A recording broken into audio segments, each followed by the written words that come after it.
이런 경우가 있거든요. 막 그래서는 안 되겠지만 부인 몰래 카페에 미스김을 자주 만나는 남편이 있다. 100% 미스김은 뭐 하는지 아세요? 들어줘요. 부인은 수다 떨고 100%예요. 우리 누구한테 가는지 아세요? 내 말 들어주는 사람한테 간다고. 근데 예를 들면 카페에 미스김이 이러는 거예요. 부장님, 오늘은 넥타이가 꿀인데요? 막 잔소리를 해. 오늘 냄새 나는데요? 오늘 왜 이래요? 미스김한테 안 가죠. 미스 리한테 가거나 누구한테 가. 이게 극단적인 비유지만 가만히 보세요. 왜 어떤 사람이 어떤 사람한테 갈까? 말을 많이 하거나 그 다음에 말할 걸 생각을 하면 우린 상대방 얘기를 못 들어. 그냥 들어야 돼요, 스폰지처럼. 그리고 그렇게 들어주는 것만으로도 여러분들은 사랑을 한 거예요. 인간이 가진 감각기관 중에서 가장 폭력적인 기관은 뭐죠? 입이에요. 입, 말. 가장 비폭력적인 기관은 귀. 고민의 특징이 뭔지 아세요? 이걸 누군가한테 얘기하면은 좀 털어져요. 그래서 사실은 자살하는 아이들은요, 친구가 없는 거예요. 얘기할 사람이. 얘기할 사람만 제대로 있잖아요. 마음 놓고 얘기를 하면 안 죽어요. 사실 부모님들이 그 역할을 해야 되죠. 최악의 경우에 말을 들어줘야 돼. 애가 혁명을 하려고 해도 들어줘야 돼요. 그러니까 우리가 예를 들면 5g짜리를 누군가한테 친구한테죠. 친구한테 이렇게 덜어주고 얘기하면 편하다고. 제가 철학하잖아요. 그러니까 많은 사람들이 저한테 고민을 얘기한다고. 이게 더러운 짓이에요. 막 가정 문제 가지고 한 12시에 만나서 카페에서 점심 먹기 전에 막 얘기를 해요. 막 진짜 추접한 집안이에요. 아버지도 개판이고 막 엉망이야. 듣죠? 나도 갑갑해요. 내가 가서 얘네 아버지를 때릴까? 이런 생각도 가끔 해요. 때려서는 또 안 되겠고 막 이러는데 얘는요 30분, 1시간 정도 얘기하다가 마음이 편해져. 선생님 고마워요. 식사 잘하세요 하고 가. 내가 어떻게 식사를 잘해요? 누구 고민 듣는다라는 건 그런 거예요. 아시죠? 너무나 안 좋은 거를 스폰지처럼 흡수를 했어. 그러면 진짜로 이거 너무 힘든 거거든요. 그래서 이런 거예요. 5g짜리 고민이 생겼어요. 이걸 가지고 가요. 5g이니까 얼마 안 되잖아. 그 친구한테 약 5분에 걸쳐서 얘기를 딱 끝냈어. 그래서 좀 속이 편안해졌어요. 근데 상대방이 그 얘기를 딱 듣다가, 친구라는 놈이 딱 듣다가 이런 거죠. 그건 유도 아니다. 그랬더니 50kg짜리의 고민을 여러분한테 얘기해요. 3시간을 들었어. 다음에 10g짜리 고민이 생겼을 때 그 친구 만날까? 위험한 짓이에요. 그 친구 멀리 해야 돼요. 이거 잘 보세요. 우린 누구한테 마음이 가요? 듣는 사람한테. 내 얘기를 들어주는 사람은요, 나를 사랑하는 사람이에요. 그리고 그 사람은 내 얘기를 왜 들어줘요? 최소한의 폭력을 행사하려고. 어른이 되셨죠? 아이들 잘하죠? 들으세요? 아이에게 들으세요? 잔소리 하세요. 잔소리를 하니까 남편이 미스김한테 갔잖아. 근데 남편은 돈이 있어서 미스김한테 가는데 아들이나 딸은 아직도 돈이 없어서 못 간다고. 나중에 독립만 하면 부모 안 찾아와요. 나중에 여러분이 눈 감을 때 여러분 아이들이 그럴 거예요. 어쩌면. 왜 그런 식으로 얘기했냐고. 근데 여러분들은 우길 거야. 그런 적 없다고. 그런 적 없긴 왜 없어요? 말로 상처를 제일 많이 지거든요. 우리는 상처를 제일 많이 줘요. 폭력적인 기관이요. 가장 폭력적이야. 그래서 동양의 전통 중에 하나가 성이라고 썼을 때 기자의 입구자의 순서를 쓴다고. 공자 아시죠? 공자가 60대면 뭐라 그랬어요? 60을 뭐라 그러지? 예순. 한자로는 이순이에요. 기자의 순조로울 순자 뭐예요? 더럽게 노력해서 60이 돼가지고 이제는 기가 순조로워진 거예요. 말하면 안 돼. 마지막 토양같이 산처럼 있어야 돼요, 부모는. 아시죠? 그래야 30년 지나서 그 아이가 나한테 돌아온다고. 이렇게 보자고요. 이렇게 보는 것도 좋겠다. 젊었을 때는 멋모르고 살아서 말을 많이 해서 상대방한테 상처를 줬잖아요. 이제 인생의 반 이상 꺾어지면 들으세요. 벌 받고 살아야 되잖아. 대차대조표는 짜야 돼요, 정확하게. 폭력을 줬으니, 폭력을 행사했으니 폭력을 당해야 되지, 기꺼이. 공자 제자 몇 명이요? 3천 제자라고 그래요. 역사적으로 확인한 이름만 확인하면 70 몇 명 돼. 제자들이 왜 있을까? 제자들이 질문하면요, 듣고 대답해줬던 사람이 공자라고. 어떤 아이가 효가 무엇이에요? 라고 물으면 효에 대해서 얘기를 해줘요. 그 아이 얘기를 듣고. 하지만 사람마다 다 달라요. 공자 얘기가 다 다르죠. 인이 뭐냐? 그러면 어떤 경우에는 사랑하는 거다. 막 오만 얘기가 달라. 왜요? 물어보는 사람마다 상황이 달라요. 어떤 사람이 인이 뭐냐? 그러면 제자가 뭐냐? 그러면 효라고도 그럴 거야. 어떤 사람한테 뭐야? 인이 뭐냐? 그러면 뭐냐? 부드럽게 대하는 거야. 이렇게 얘기하면 그 인간은요 너무 깐깐한 놈이라고. 거꾸로 이렇게도 얘기해도 해요. 어떤 사람이 인이 뭐냐? 그러면 공자가 뭐라고 그래요? 엄격해지는 거다. 이런 식으로도 얘기한다고. 왜 그렇게 얘기할까? 그 사람의 상태를 듣고요. 의사처럼. 아시겠죠? 의사처럼 듣는 거예요. 이 사람의 상태는 이래요. 그래서 공자가 지향했던 상태는 뭔지 아시겠죠? 성인이잖아요. 듣는 사람이에요. 그쵸? 요거 굉장히 중요하죠. 그래서 공자는 성인을 어진 사람이라고 했는데 특징이 뭐냐면 이거 있어요. 논어에 지혜로운 사람은 물을 좋아하고 어진 사람은 산을 좋아한다 그래요. 물은 뭐죠? 소리내지. 우당탕탕탕탕 흘러가죠. 돌이 있으면 부딪히고 흘러가고 소리내지. 산이 뭐예요? 모든 거 다 받아들이지 않아요? 사슴이 와가지고 똥을 쌌을 때 산이 도망가는 거 봤어요?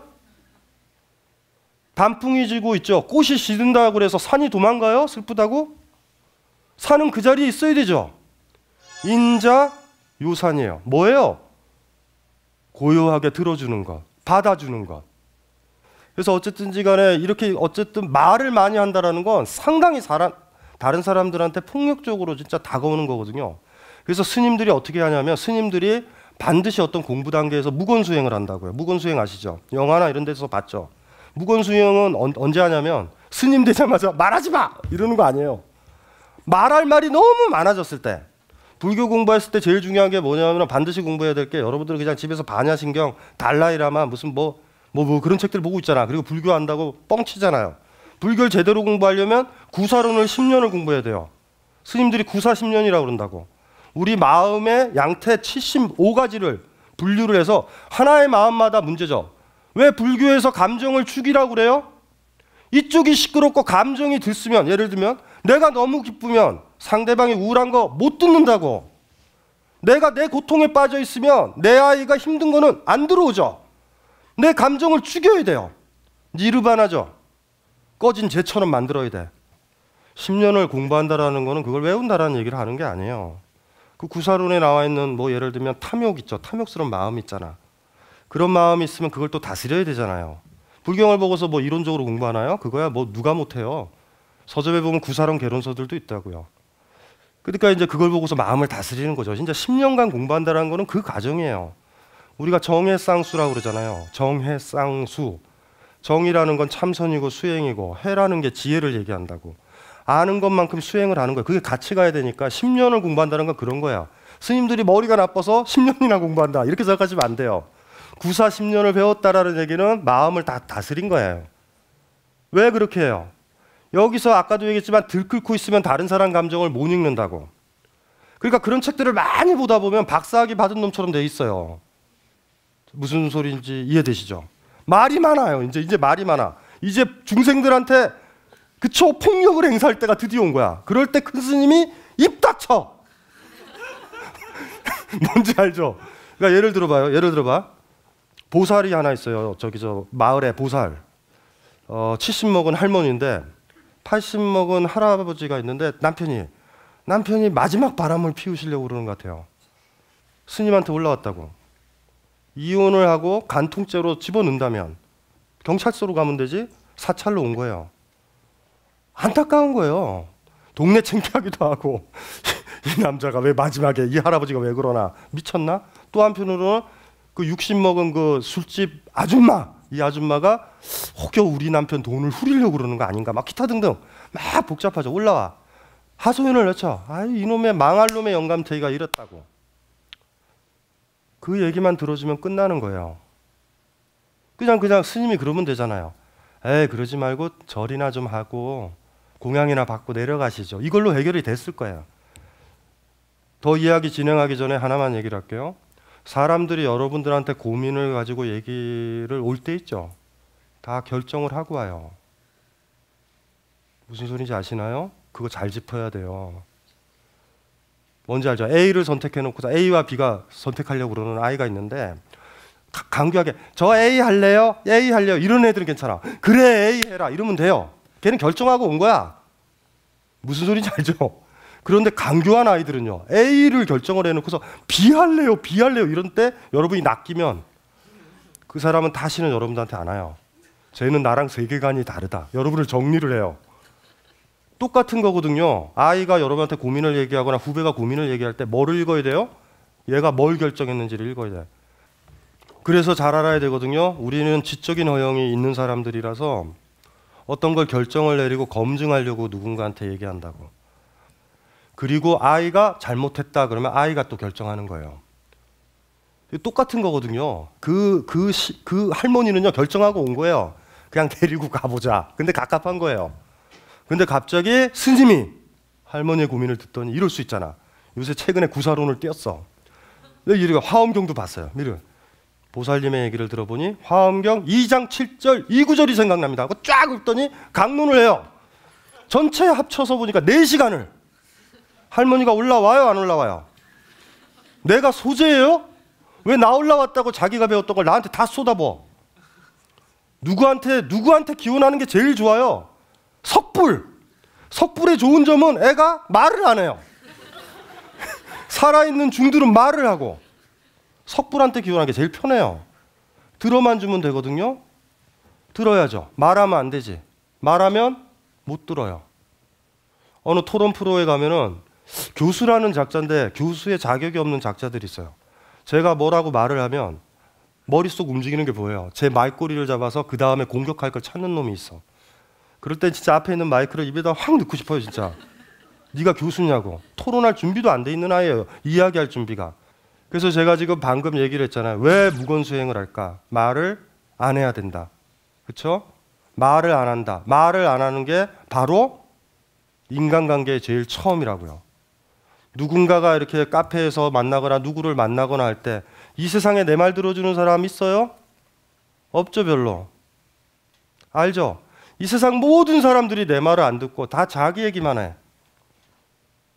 어떡하죠, 그럼? 나는? 어머니도 안 들어줘요. 안타깝고 답답한데 아무도 내 얘기는 안 들어줘. 자기 얘기들만 해. 그럴 때 사람은 자살하는 거예요. 하소연할 때가 없을 때. 부모님의 역할 하나가 있어요. 아이는 지가 낳았지만 아이를 지가 거두면 안 돼요. 부모가 말을 들어주면 무슨 얘기든지 좋아요. 들어줘가지고 산처럼만 있으면 아이는 만신창이가 되면 만신창이가 됐을 때 그 산으로 돌아온다고.